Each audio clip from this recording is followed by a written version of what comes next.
నిన్నటి రోజు మొన్నటి రోజు ఈ యొక్క మీడియా ఛానల్స్లలో మాణిక్రావు ఎమ్మెల్యే, జహీరాబాద్ ఎమ్మెల్యే కాంగ్రెస్ పార్టీలో చేరుతున్నారనేది నేను ఖండిస్తూ, ఇది అబద్ధమని నేను మీ అందరి ముందు మీ ద్వారా నేను ప్రజలకు, జహీరాబాద్ ప్రజలకు తెలియజేస్తున్నాను. మరి ముఖ్యంగా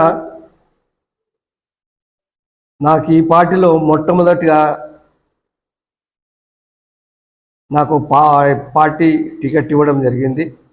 మరి గతంలో 2014 ఓడిన తర్వాత కూడా మళ్ళీ రెండోసారి, మళ్ళీ మూడోసారి ఇవ్వడం జరిగింది. కాబట్టి నేను ఈ పార్టీని వదిలిపెట్టి నేను ఎక్కడా పోను, ఇదే పార్టీలో ఉంటాను.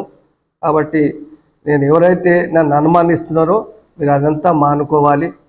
మరి అదేవిధంగా పార్టీ అన్ని విధాలుగా మాకు ఇన్ని రోజులు మనకు సహకరించి అన్ని విధాలుగా అభివృద్ధి కావచ్చు, మరి సంక్షేమములు కావచ్చు, అన్ని విధాలుగా మాకు సపోర్ట్ చేసింది. కాబట్టి జహీరాబాద్ నియోజకవర్గానికి కూడా అన్ని విధాలుగా సపోర్ట్ చేసింది. కాబట్టి అందుకే ఈ ప్రజలను, జహీరాబాద్ ప్రజలను వదిలి ఇంకొక మరి దేశం కానీ ఇంకొక ప్రజలకు కానీ ఇంకొక విధంగా ఒక్క పార్టీలకు కానీ పోయే ప్రసక్తే లేదని తెలియజేస్తూ, అదేవిధంగా మరి మొన్నటి రోజు నిన్ననో ఒక ఎంపీ గారు కూడా మరి పోయినట్టు మనకు సమాచారం ఉంది. కాబట్టి అటువంటిది ఏమున్నా కూడా వారు ఎవరెవరు పోయినా కూడా నేను మాత్రం పార్టీలో ఉంటూ మీరు ప్రజలకు, నేను జహీరాబాద్ ప్రజలందరికీ నేను తెలియజేయడం, మరి టీఆర్ఎస్ పార్టీ ప్రజలందరూ ముఖ్యంగా బీఆర్ఎస్ పార్టీ వాళ్ళకి తెలియజేయడం ఏంటంటే, మీరు ఎవరు కూడా ఆధారపడవద్దు.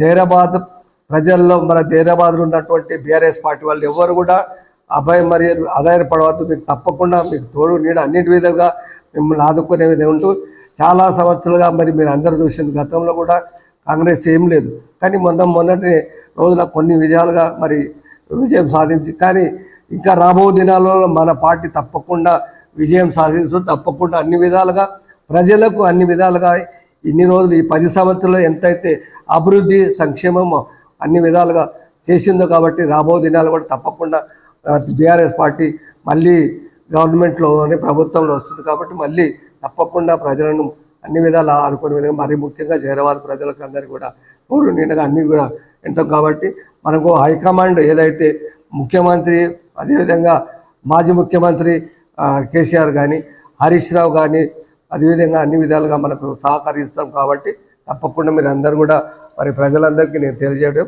మీరు అందరూ కూడా నాకు సహకరించారు. నేను కూడా తప్పకుండా మీ అందరి వెనకాల తప్పకుండా ఏ అవకాశం ఉన్నా, ఏ అర్ధరాత్రికైనా ఫోన్ చేయొచ్చు. నా అవసరాలను తప్పకుండా మీ అందరి అవసరాలు తీర్చే బాధ్యత నాది. కాబట్టి మీరందరూ నన్ను గెలిపించారు. కాబట్టి మీ అందరితో పాటు నేను మీతో పాటు ఉంటానని బీఆర్ఎస్ కార్యకర్తలకు అందరికీ నేను హామీ ఇస్తాను.